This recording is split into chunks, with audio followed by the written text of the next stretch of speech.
now that I've conquered America, it's time to go over the border, over to Canada, and conquer them as well. Because when you're a small-time promotion in Canada, life sucks, and then you die.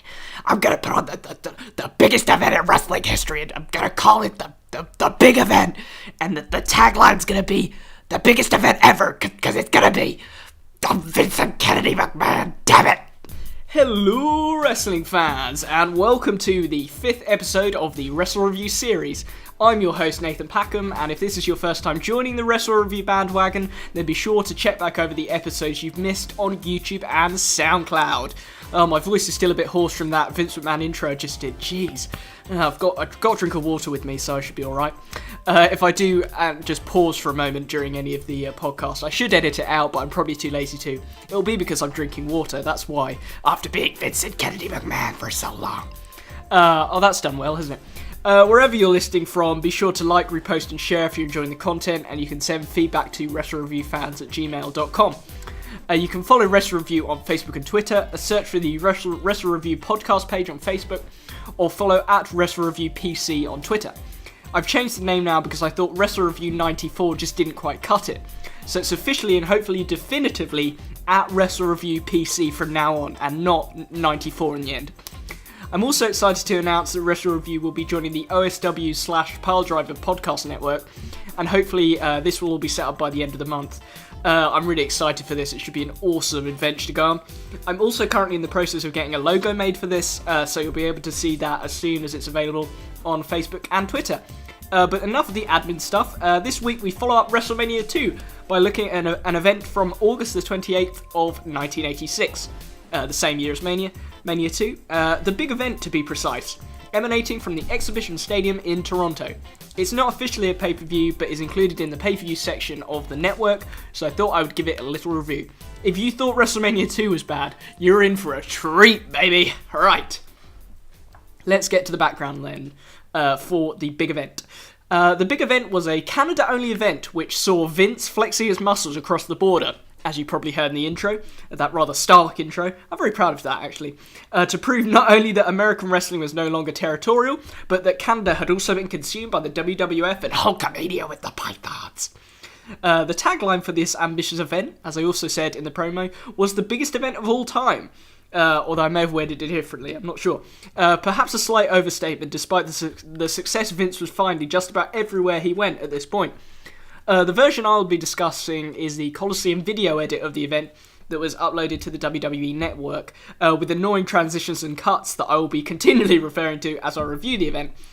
These cuts virtually show no references, and often jump immediately from the end of one match to the start of the these cuts virtually show no entrances, and often jump immediately from the end of one match to the start of another, with the wrestlers already in the ring. Let's give you some background on some of the matches that are taking place at the big event.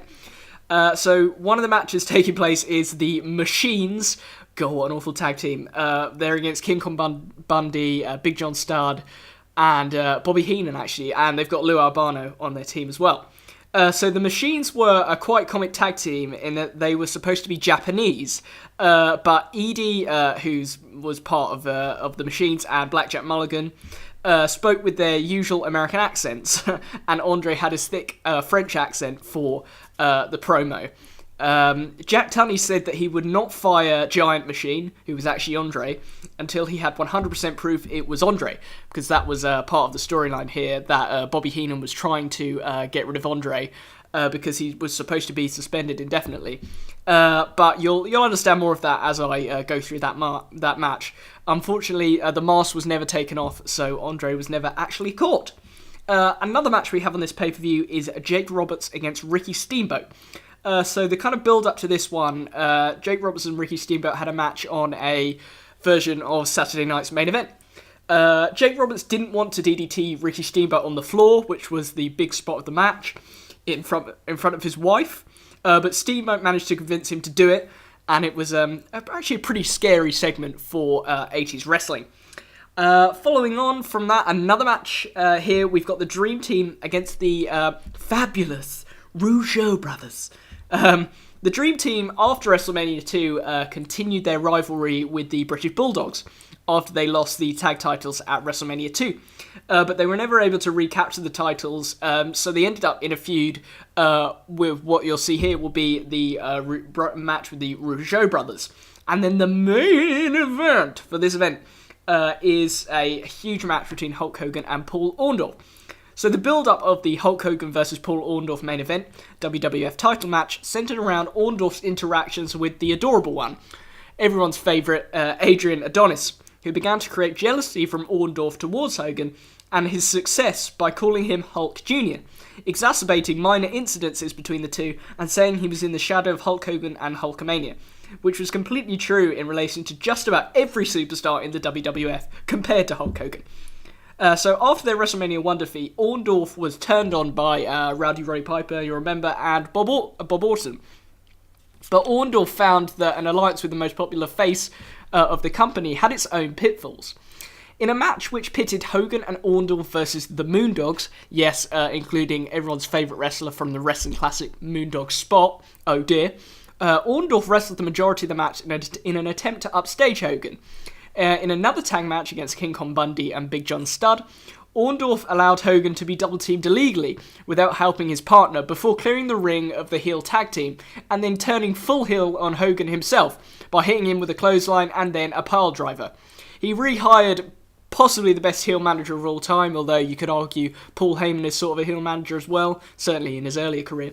With the WWE. He rehired Bobby Heenan as his manager and demanded a WWF title shot against Hogan. Orndorff was quite a relatable heel in comparison to the ridiculous/campy villains of the time, because he was someone who was sick of living in the shadow of a much more charismatic and popular person, something we possibly can all relate to in our lives. So yeah, let's get on to the event itself. We start off with Mean Gene supposedly soaring around the Toronto skyline, even though it's obvious that this section is overdubbed in a studio, despite Mean Gene's claims. Mean Gene introduction is spliced with fanatical images of the event, along with mad crowd noise. The crowd were actually both pretty passionate and ironic throughout this show. You'll be hearing more of that as we go on. The sun sets on Toronto as the CNE Stadium, or the Exhibition Stadium for short, fills up, and Mean Gene talks of the likes of Phil Collins and Genesis playing there, along with Elton John, just so WWE can get in some pop culture references, despite there being no celebrities on the card. But tonight the stadium will be dazzled, not by rock stars, but by the WWF and Hulkamania. Mean Gene runs down the card, including a mention of the main event between Hulk Hogan and Paul Orndorff. He also announces that the crowd is believed to be between 65,000 and 70,000, the largest crowd in wrestling history. But that will be broken later on, as we'll find out later on in the series. The next episode. There's some excitable classical music playing, and the tape skips with a very 80s/PowerPoint slide transition into match 1. So, match 1 is Jimmy Jack Funk and Hoss Funk versus the Killer Bees, who are B. Brian Blair and Jumping Jim Brunzell. On commentary throughout most of the duration, or there is one change, which I will mention, we have Gorilla Monsoon, Jimmy Valiant, and the Cat Ernie Ladd. An inspired choice, just like when he commentated at the WrestleMania 2 NFL vs WWF Battle Royal, because of his connections to the Canadian CFL before he had to retire due to a injury and, of course, his very famous wrestling career. They comment on the size of the crowd, stating, you may never see this again, even though WrestleMania 3 would break the attendance record less than a year later. Well, supposedly, the 93,000 plus figure is disputed. Valiant talks up the Dream Team, who will appear later on, that's Beefcake and Valentine, as the match begins. Terry Funk had left the company by this point, and he is replaced by a poor version of himself, who wasn't even a Funk brother, called Jimmy Jack Funk, or Jesse Barr in real life. Barr has a mask over much of his face, probably to keep up the facade that Terry hasn't really left. B. Brian Blair starts the match with a flurry of power slams before the Funks take a heel breather. They take a double noggin knocker, one of the best things I think Gorilla Monsoon says, double noggin knocker, from one of the Bees, and briefly gain the offensive, before Jimmy Jack decides to take another breather. It's going to be an ongoing theme for the heel tag teams, and for the heels in general.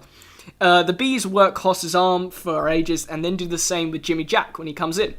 The Bees put on a great technical showing, even if it isn't overly exciting, and the commentators discuss the rarity of the fireman's carry in contemporary wrestling when it is performed, I think by one of the Bees. The Bees find themselves outside as the network/Coliseum video edit skips to the moment the Bees don their masks in order to discombobulate the referee of exactly who the legal man is, along of course with their opponents. This move was known as mass confusion, essentially an 80s twin magic, if you're aware of what the Bella Twins used to do. Mass confusion was actually the name the team used outside the WWF. Interesting fact there, I think. They were the first face team to perform such a dastardly act, and this was presented as clever and not cheating by whichever face commentator was doing the call. In this case, of course, we've got Gorilla Monsoon and also Ernie Ladd, who's basically a face commentator. This allows the Bees to switch when the legal bee is in danger in the ring. Seems like a pretty heel move, right, from such an upbeat and face tag team. The mastery team is effective, however, with the legal bee this is getting really confusing. With the illegal bee replacing the legal one when the ref's back is turned, producing a small package pin for the victory in this match. Well, this was a very standard tag match and opener, but it was certainly a shade better than the count-out finish in the opening of Mania 2.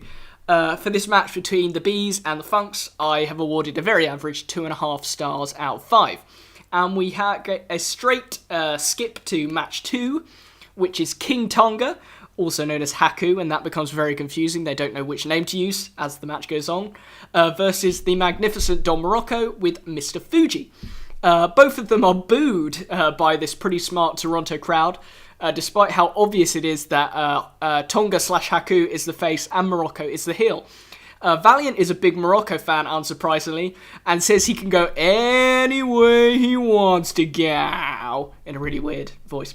Perhaps not as weird as I made it seem. There's another random video edit skip, and a discussion ensues about how open Valiant is to insulting Tonga, because he's 40 stories above the ring, which is probably an exaggeration in itself, and Tonga couldn't get to him. Tonga hits some early offense as Morocco takes a heel breather, exactly like the Funk Brothers did. There's a shot of a young fan who looks very cold and slightly disinterested outside in the Toronto chill. Back in the ring, Tonga dropkicks Morocco outside again. Ladd keeps referring to Tonga as Haku, and Valiant is unsurprisingly annoyed by this until Morocco questions Valiant's own Luscious logo. There's another round of video skip before the best move of the match. Morocco attempts a monkey flip, but Tonga keeps hold of the wrist lock during all of this and then performs a really cool arm drag reversal.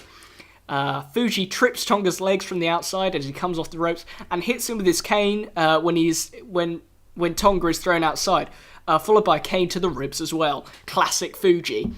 Morocco performs an awesome lift and power slam to get Tonga back in the ring. There is then another skip of a really long neck hold on the tape, and that's actually one of the skipping decisions I would say that makes sense on this card compared to some of the other ones, especially the Killer Bees ones earlier on.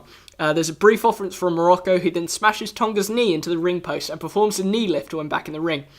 And he follows this up with a low blow headbutt and locks in the figure 4, but Tonga gets the ropes. And he's not DQ'd for that low blow headbutt. Monsoon believes Morocco never completed the move 100%, before Valiant describes Morocco as success with 2 C's. Well, you'd hope so, wouldn't you? Haku attacks Morocco as he looks to go up top and throws him down. This is followed up by chops as Haku ascends the top by himself. He hits an awesome crossbody. He gets a very awkward and slow 1 count from the ref as his time limit runs out and the match is declared a draw. This was a technically sound but very slow and elongated match, and the time limit finish for me was utter bullshit considering how long we sat through this. I've given this one also 2.5 out of 5 stars. Straight on as we skip to match 3 due to this crazy video editing to get it down to under 2 hours. And we've got WWE stalwart Tony Garea versus Ted Arcidi. Garea may even still be with the company as a roadie, I'm not sure. Yes, the small but utterly massive Ted Arcidi from the WrestleMania 2 Battle Royal, who can lift apparently 705 pounds, yes, you heard that right, is back. The close-up of him is so freaking scary. The guy is an absolute monster. And he's got a very bad perm and tight shorts on, which appear to be a full wrestling singlet as the shoulder straps are kind of tangling down. He's basically done the Kurt Angle ankle lock thing, straps down intensity routine before he's even left the dressing room. This is how intense the massive Ted Arcidi is. WWF stalwart Gurria looks slightly geeky and weedy in his little wrestling pants compared to Arcidi's attire. Arcidi hits a slam and an elbow after Gurria's early failed shoulder tackles. Shockingly, he didn't win the battles of strength here. Arcidi takes this time to pose here and looks even bigger than before, as Gurria takes way too long selling these early moves. Gurria scores with the dropkick and actually manages to knock the big guy down, but his second run off the ropes and subsequent leapfrog is halted by Arcidi, who puts him in a bear hug for the submission win. Yes, that's it. Absolutely nothing to report here wrestling-wise, but I've added a 0.5 to my rating for the crazy physique of Arcidi. I hope it's all natural. Please don't sue me for any suggestions of steroids, Ted. Please. This one, for me, gets a 1.5 out of 5 stars. And we get our first interview segment of the night. Mean Gene with Jimmy Hart, another awesome 80s wrestling manager. Mean Gene says he will be going for a hot dog soon, but forgoes the opportunity briefly to catch up with Jimmy Hart, as we preview the Junkyard Dog versus Adrian Adonis match. Jimmy Hart wants retribution for the time the JYD pulled down his pants, but is dragged away by a very focused Adonis. Adonis and Hart enter, and Hart is carrying a feather duster, whilst Adonis shows off his not-so-fetching leg warmers. We see an awesome pixelated version of Adonis on the stadium scoreboard. The JYD comes out with the usual network overdub music, but this is cut off by another Coliseum video skip. And it's match 4, one I was actually looking forward to, Adrian Adonis with Jimmy Hart versus the Junkyard Dog.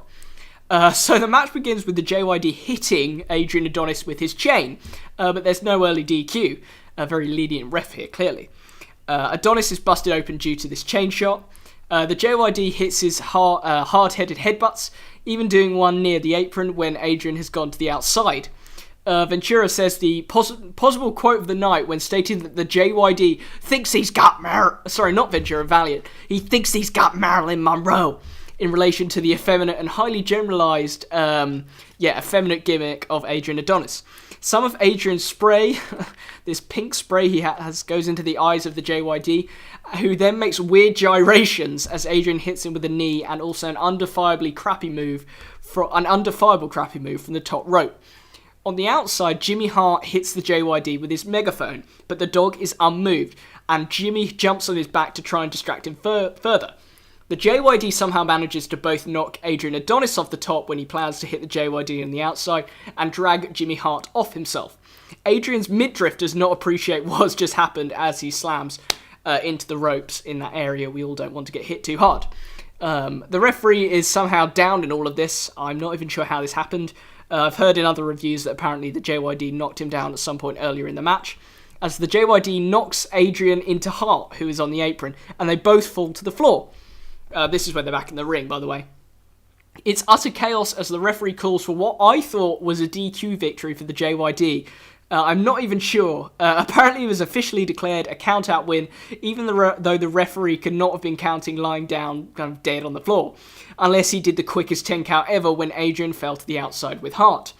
I was actually looking forward to this match, as I previously stated, despite the obvious lack of wrestling ability on the part of both wrestlers, but it was very poorly planned. If I remember correctly, this was also the match where the slightly cynical yet intelligent Toronto crowd chucked most of their garbage into the ring.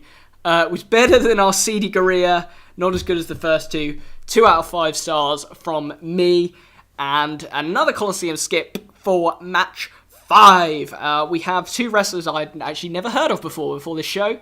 Not Iron Mike Tyson, Iron Mike Sharp versus the Rebel Dick Slater. Howard Finkel announces that Sharp claims to be Canada's greatest athlete. Rebel Dick Slater also gets a poor reception from the apathetic Canadian crowd, who don't seem to care for the Canadian cocky heel Sharp or the Confederate-wearing, flag-waving Slater in this match. This is Slater's debut in the WWF.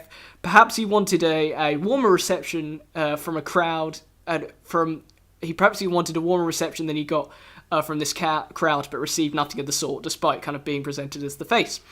As the match begins, Sharp won't shut up, repeatedly saying, "Whoa!" or "Ah!" really loudly when either he or Slater gain the upper hand. Sharp continues to make these noises as he loses a kicking/lockup battle and he drops to the outside for a heel breather. We're then told that Iron Mike Sharp, like Cowboy Bob Orton's cast, has been wearing his arm support for the last 8 years that he's been competing. There's another video skip as nothing happens, and Valiant finally says what everyone is thinking when he states that Iron Mike Sharp never shuts up. Slater performs a crap neck breaker, a shitty leg sweep, and actually a fairly nice and competent axe handle for the victory. This was utterly dull and permeated with Sharp's piercing cries during a lot of this match. This gets another shitty rating of 1.5 out of 5 stars from me.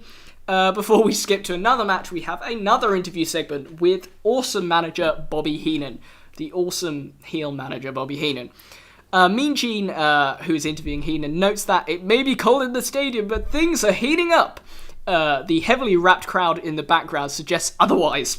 There's a preview of the Giants and Albano versus King Kong Bundy, Big John Studd, and Bobby Heenan match. Mean Gene and Heenan work so well together. They of course worked for a long time in the NWA as well, so they really know each other, know how to get the best out of each other in the interview environment. Heenan believes the mask of the Giant, in particular Giant Machine, are coming off so that they can finally prove he is Andre the Giant and get him fired from the company. There is then a brief Hogan v Orndorff preview as Heenan talks himself up by stating he isn't simply a part of history tonight because of the crowd, but that he makes history. And I tend to agree because he's awesome. Mean Gene brings up the Weasel nickname. Heenan hates the Weasel chants and he gets great heel from this and blames Mean Gene for bringing up the fact he is a Weasel. Right, and then we are straight into match 6 of the Machines. We've got Super Machine Bill Eadie and Big Machine Blackjack Mulligan and Captain Lou Albano with Giant Machine versus King Kong Bundy, Big John Studd and Bobby Heenan. It's announced that this match sees a team made up of £1,100 versus a team of around £1,000. Not a great deal in it then. Well, there is £100 in it, but that's not a great deal for how big and massive wrestlers got in the 80s. There's a strange stipulation where 2 machines are active, but Giant Machine can come in for another machine if the referee is correctly informed. Remember that because it creates a lot of confusion later. The crowd begins a Weasel chant and Heenan takes it so well as they increase in sound, chanting Weasel, Weasel, Weasel. Nothing of note happens for a very long time in the match, or for the duration of it for that matter, and it's probably only worth mentioning that when Bundy is tagged in, the older line about him being close to £500, even though he clearly isn't, is reiterated. The match is essentially shoulder tackles, battles of strength, cheap shots and punches as the machines dominate mostly as the heel team try to unmask them, even though it's obvious that Andre is the machine standing outside and they need to be focusing on him if they want to get to Andre and prove that he needs to, be fired. In a slightly strange, interesting moment, Big John Studd holds one of the machines in the corner, but Bundy misses the avalanche and hits Big John Studd. I would say it's really Super Machine throughout the match, who's Bill Eadie, who's the real workman throughout this whole thing. It gets to the point that Albano and Heenan are tagged in, and we actually get some form of entertainment in the match. The match is essentially Heenan versus Albano, despite the fact neither were decent wrestlers. An indication of the status of managers at the time is kind of this bit, they're almost ever present in every 80s wrestling match. Heenan is obviously the heel trying to gain as much heat as possible and doing it brilliantly, and Albano is very much the overface looking to counteract and disturb the actions of the heel manager and team. Albano looks like he's in his pyjamas with his trainers on, with Heenan in standard wrestling attire. Valiant is annoyed Albano is in the ring and criticises the fact he's a wrestler. Obviously, as the heel commentator, he would. Albano slingshots Heenan into the corner, and Heenan takes it amazingly by doing a Ric Flair-style flip routine. You can kind of see who's going to be the MVP so far of this show. I have nothing but praise for Heenan throughout. Really lifts up an otherwise dull show. The Giant Machine finally gets involved as Albano is ganged up on by the heels in the corner. There are double noggin knockers to the heels coming from every angle, and Heenan is sent packing over the top. It's announced that the heel team of Bundy, Studd, and Heenan have won by DQ because Giant Machine didn't go through the proper avenues to become part of the match, even though he probably couldn't have anyway because the referee was so distracted all the time. It's just terrible. A terrible, terrible and confusing lore to have. There's no wrestling quality in this match. The only good bits involved Bobby Heenan, obviously, taking the heel heat amazingly and performing surprisingly well in the ring. A shitstorm of a clunky match with a crappy finish. This one gets 1.5 out of 5 stars from me. And now we move on to match 7. Really excited for this one I was. Jake the Snake Roberts versus Ricky Steamboat in a snake pit match, aka to me and you, in the 21st century, a no DQ match. Steamboat enters with generic network music overdubbed in the background and is Pearl Harbor by Roberts as the two start the match still with their entrance attire on. Steamboat's bandana supposedly represents the hard hit on the floor he suffered when Jake DDT'd him on, as I've already mentioned, on Saturday night's main event. There's a classic Ricky Steamboat fast start once he gains the upper hand, with the usual chops and backdrops from the Dragon. Roberts takes the 900th heel breather of the pay-per-view. Steamboat works on his arm back in the ring and flips Jake Roberts with a cool arm leverage move. Apparently this match was going to feature an actual snake and a Komodo dragon, but the WWF couldn't get them across the border. The Dragon was introduced by Steamboat to counter the psychological dominance that Damien the Snake gave Roberts in his matches. The commentators make it seem as though the Snake and the Dragon were going to face each other in one-on-one competition. The actual Snake and the actual Dragon were going to face each other in one-on-one competition.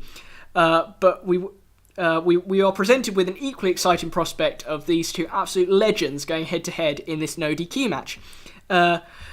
Valiant says that the reason the match didn't happen was because the authorities were worried that the Komodo would see a female Komodo in the crowd and go into the crowd to seek her out. Perhaps a little clunky jibe here at the crowd here as somehow reptilian and Canadian and I don't know what else, deformed, blah blah. I do not hold any of those views, of course. Love Canada. I believe the supposed Komodo wasn't actually a Komodo dragon, but some kind of lizard that the WWF somehow got hold of and probably, abused, as it was the 80s. As Roberts, if you ever read up on Roberts and Damien, that's a very interesting story. I don't mean sexual abuse, by the way, that is horrible. Both men end up outside and Roberts slams Steamboat. Steamboat retaliates by hitting Roberts with a chair. Of course, it's no DQ, remember? Back in the ring, Steamboat hits Roberts with a chop from the top rope, to re-enter the ring himself. However, Roberts reverses the Irish whip and Steamboat is sent over the ring post and hits the ring steps from the forceful reversal. A slingshot from Jake Roberts slams Steamboat into the ring post on the outside. As Valiant notes that, "You're not going to hurt the steel, you're going to hurt your cranium." No shit, Valiant! Jake Roberts slams Ricky Steamboat into the barricade and the camera catches that Steamboat is busted open at this point. 2 glimpses of Crimson in one night from Adonis and Steamboat. I thought that this was supposed to be tame 80s wrestling, my goodness. Roberts hits some big shots back in the ring to wound Steamboat, but his first DDT is reversed. However, Roberts still has the upper hand, hitting an inverted backbreaker. A cocky lazy pin from Jake Roberts is reversed by Ricky Steamboat, who rolls up Roberts for the 3 count. Victory for the very much bloodied Crimson Masked Steamboat. This is easily the best match of the night, as I often say on this show, especially when Steamboat's involved, but I still wasn't that fully satisfied despite the blood and a few neat moves. I'm satisfied by blood, that's so weird. I think considering the reputation of these two, it could have been an even stronger bout than it was. I award this a rather disappointing 3 out of 5 stars. And another transition to match 8, which sees Billy Jack Haynes versus Hercules Hernandez. The commentary is clearly overdubbed after the live event, as it's only the less than enthusiastic and sounding tired Gorilla Monsoon who says that Ladd and Valiant have gone to get groceries or have gone to the popcorn stand, even though the whole sound of the commentary recording just feels different and kind of less vibrant. He even says that they may have been going to get libations at one point to really go through with this angle. Hercules is part of Slick's fashion plate at this point, after Freddie Blassie sold most of his talent to the Slickster, / he actually retired in real life. Hercules pulls off some impressive leapfrogs like he did in his WrestleMania 2 match with Steamboat. There's little to report match-wise, and the Coliseum editor is of the same opinion, as he skips a boring part of the contest again. Hercules Hernandez escapes Haynes' full Nelson and gains the upper hand as he performs a Sheamus-esque clothesline to the chest on the apron before posing and doing another one. There's a cool delayed suplex by Hernandez to Haynes to get him back in the ring. He hits an uncontrolled, crazy clothesline to Billy Jack Haynes, but Haynes has his foot on the ropes when he pins him. Hernandez thinks he has won, but Billy Jack Haynes tries one quick win unsuccessfully before getting the win off a backslide after reversing a neckbreaker that Hernandez was attempting for the 3 count. I was expecting more from these guys, to be honest, but was left disappointed, despite being impressed by how both guys were both beefy but athletic. Steroids! Oh, what? I didn't say anything. There was a boring chant throughout this match, and I expect more garbage would have been thrown in if it had not been used to show distaste previously in other matches. Hopefully, their WrestleMania 3 Full Nelson Challenge, which I will be covering in the next episode, will be more entertaining. This only gets 2 out of 5 stars here. And we are on to another match. There's just no interviews here. They've just all been cut out to keep it under 2 hours. We've got the Fabulous Rougeaus versus the Dream Team, Beefcake and Valentine.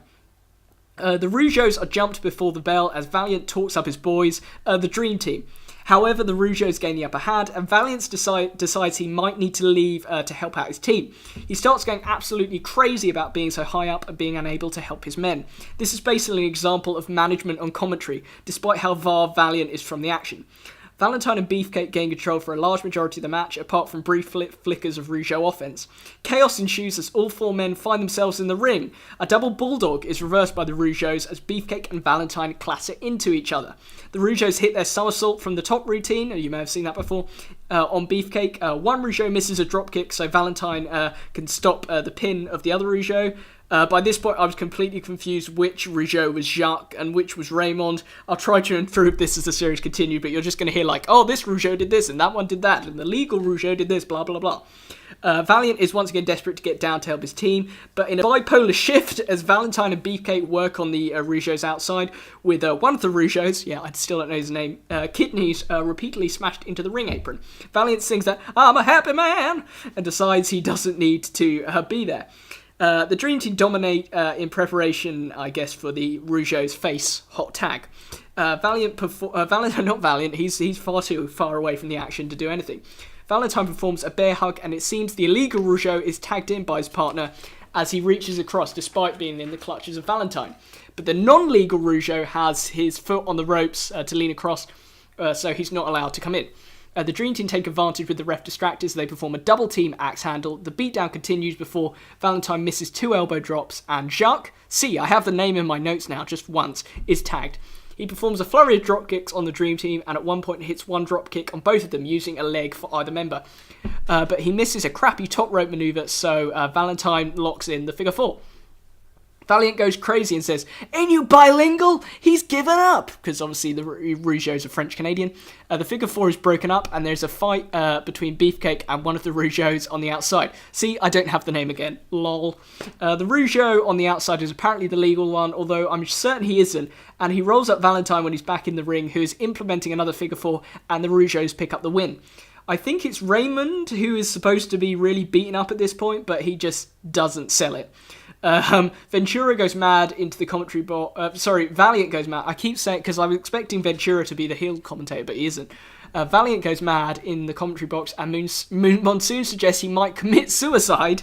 My goodness, when he states, "Luscious Johnny almost bailed out of here 40 stories high."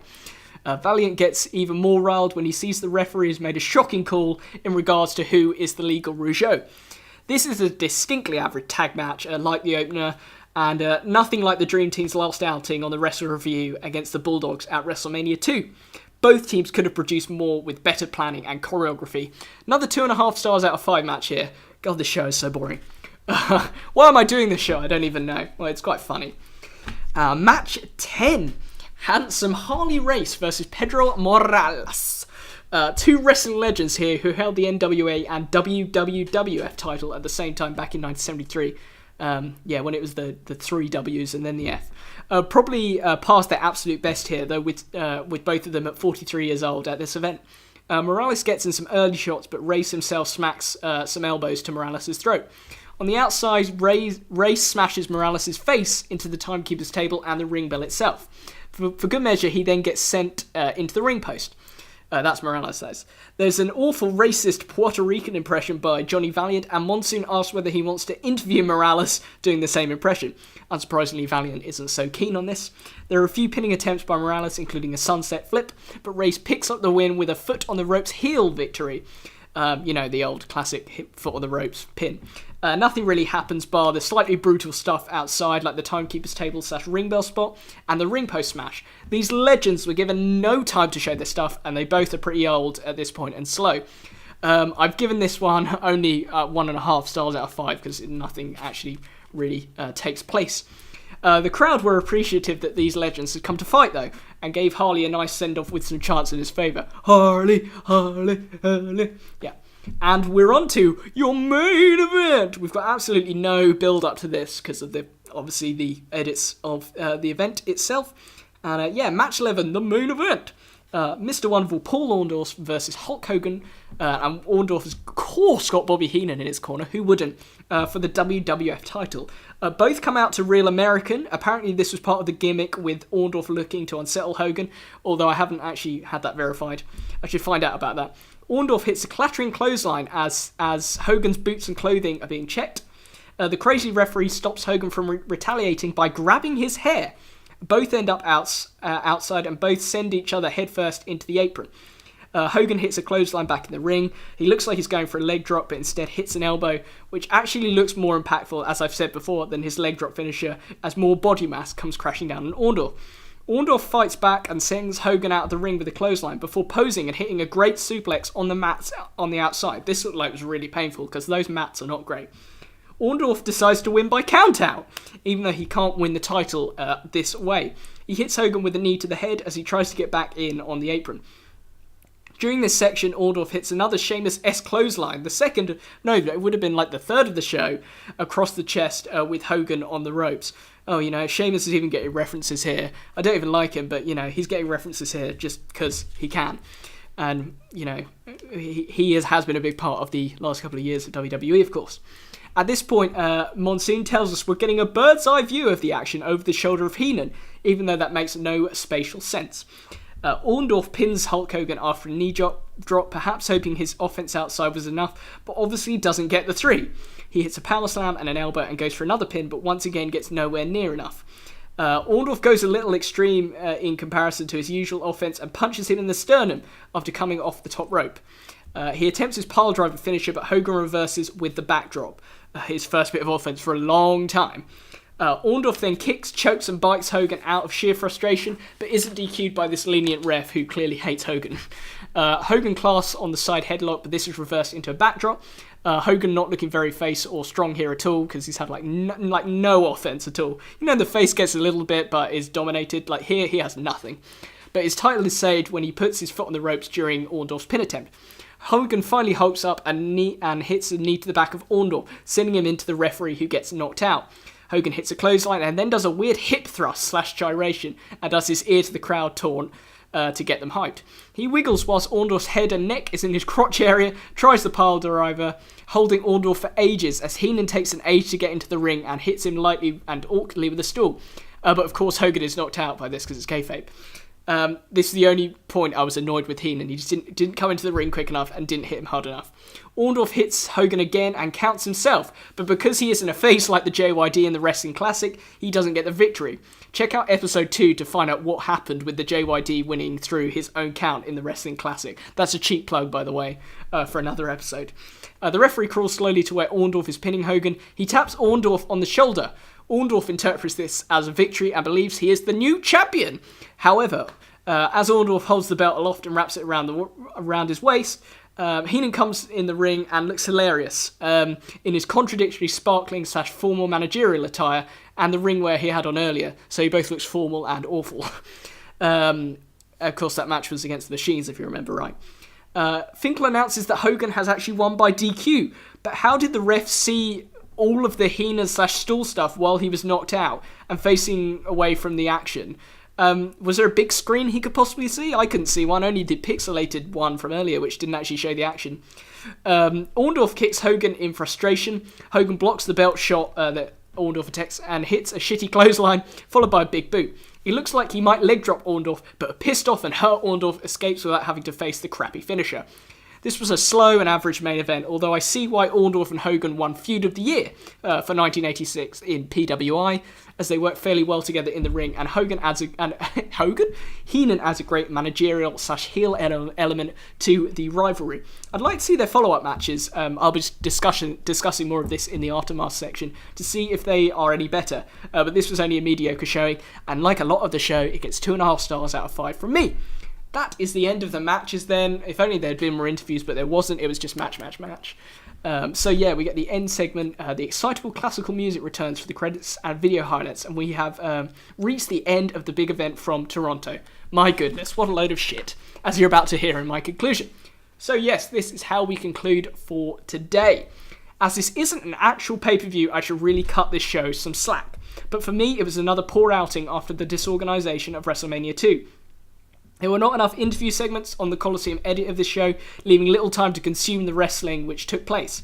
The event was also hurt by the sometimes mindless skipping edits done by the team at Coliseum to cut the show down to under 2 hours, although I'll give them credit for skipping the headlocks, etc. The only match that reached a 3-star rating on the event was Steamboat vs Roberts, which was still a slight disappointment despite Steamboat bleeding and the no DQ stipulation, considering the ability of these two absolutely legendary superstars. There are a lot of average bouts, including the tag team contests and the WWF title belt, and there's no point rewatching our CD Guerrilla and Sharp Slater.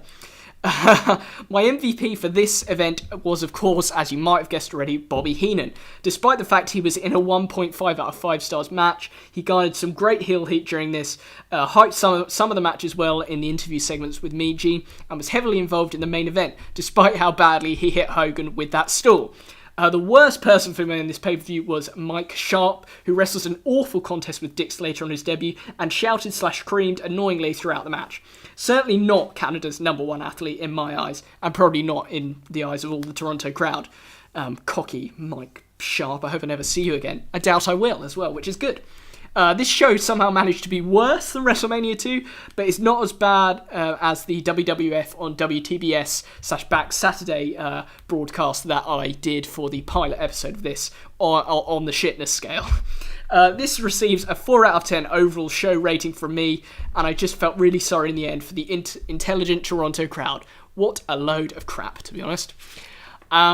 So yeah, the aftermath of the big event for you. So the big event, despite how bad it was, drew a crowd of 74,000 people, what I believe, as far as I know, to be an attendance record for a wrestling event up to that point. This would of course be surpassed by the much disputed 93,173 person attendance record supposedly set at WrestleMania 3. However, this record remains the highest crowd for a Canadian wrestling event in history, and I believe that still stands today. The Machines continued to feud with Studd and Bundy. The heel team were never able to unmask Giant Machine and prove that he was actually Andre, even though he obviously was. Andre's suspension due to his tag team no-show earlier in the year was eventually lifted to the unexplained approval of Bobby Heenan. Keep that in mind. Andre would turn heel as 1986 became 1987, leading to the earth-shattering contest between himself and Hogan at WrestleMania 3. Blackjack Mulligan and Bill Eadie got new gimmicks away from the Machines, thank goodness, with Mulligan reverting to his old Blackjack gimmick and Eadie becoming Axe in Demolition, a Road Warriors-inspired power-brawling team with Kiss-style makeup. Mulligan faded in early 1987, so not much of a run for him, but Eadie as Axe would win the WWF tag titles on 3 separate occasions between 1988 and 1990. The Billy Jack Haynes and Hercules Hernandez feud was very much downplayed on this card, as was a very average filler match, but their feud would be carried over from other organisations, and it really started to heat up in the fall of 1986, and this led to the full Nelson Challenge match at WrestleMania 3, a kind of culmination of all their feuds everywhere else, which I'm hoping will be way more of a big deal and a way better contest when I review that pay-per-view next. The feud between Hogan and Orndorff raged on through much of 1986, with Orndorff continuing to use Hogan's Real American theme. I didn't really understand why, because it kind of just proved he's Hulk Jr. again, probably to psych him out. They had a series of steel cage matches, including one at Saturday night's main event in December of 1986. In this match, both men exited the cage at the same time, and both of their feet touched the floor at roughly the same point. An inconclusive replay meant that the match was restarted, and Hogan eventually picked up the victory. The feud was named as the Pro Wrestling Illustrated Feud of the Year for 1986. As I said, I can kind of understand that, even though the match they had at this event was very average. So yeah, that is basically a wrap today, guys. Sorry that it was just match after match. There was not a lot of interview segments to discuss. We'll have a quick outro now before I say bye. Yep, that is a wrap for today. Thanks for listening into this edition of the WrestleReview podcast. Like and subscribe if you're tuning in from YouTube. Repost and share on SoundCloud. And please send your feedback to the still dormant email address, WrestleReviewFans@gmail.com. Next time we'll be looking at the height of the 80s wrestling boom, WrestleMania 3, taking place at the Pontiac Silverdome in Michigan, in front of reported and much disputed 93,173 people. I'm going to have to say that a lot, aren't I, during that show as well. I'm getting bored of saying it now. Let's say it one more time, 93,173. How quickly can I say it? Who knows? So that's how many people were there with the gargantuan main event between Hulk Hogan and Andre the Giant. My goodness, I'm excited for that one. Thanks for joining me again, listening in, and please feel free to get in touch in any way you wish, and I'll see you next time for WrestleMania 3 and Hulk Hogan versus Andre the Giant, a battle for the ages. See you later, guys. I need to calm down. Bye-bye.